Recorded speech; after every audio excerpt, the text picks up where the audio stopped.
சிவகங்கை மாவட்ட திமுக கலை இலக்கிய பகுத்தறிவு பேரவையின் 18வது நாளான இன்று கழகத் தலைவர் தளபதி ஸ்டாலின் அவர்களின் ஆணைக்கிணங்க மாவட்ட கழக செயலாளர் மாண்புமிகு கூட்டுறவுத்துறை அமைச்சர் KR பெரியகருப்பன் அவர்களின் அறிவுரைப்படி முன்னாள் அமைச்சர் அண்ணன் தென்னவன் அவர்கள் தலைமையில், நகர்மன்ற தலைவர் அண்ணன் முத்துத்துரை அவர்கள் முன்னிலையிலும், நகர திமுக செயலாளர், நகர்மன்ற துணைத் தலைவர் குணசேகரன் அவர்கள் முன்னிலையிலும்,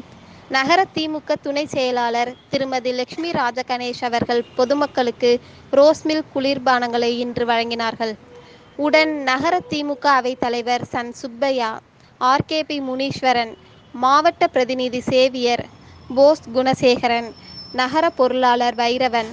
இளைஞர் அணியைச் சார்ந்த ஜெபத்துரை சுதாகர், அழகர், மாவட்ட மகளிர் அணி துணை அமைப்பாளர் குழந்தை தெரசால், மாவட்ட சுற்றுச்சூழல் அணியின் துணை அமைப்பாளர் சாய் சுரேஷ், தேவகோட்டை நகர செயலாளர் பெரி பாலா, நகர்மன்ற உறுப்பினர்கள் தெய்வானை இளமாறன், கலா காசிநாதன், ஹரிதாஸ், துரைராஜ், நாச்சம்மை, சிவாஜி,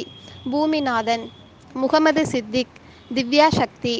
வட்ட கழக செயலாளர்கள் விஜயகுமார், முகமது கனி, சேதுராமன்,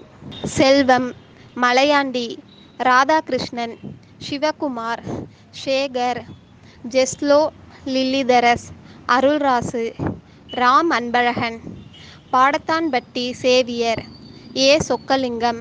செயல்வீரன் ஜெயராமன் மற்றும் கழக நிர்வாகிகள் கலந்து கொண்டனர்.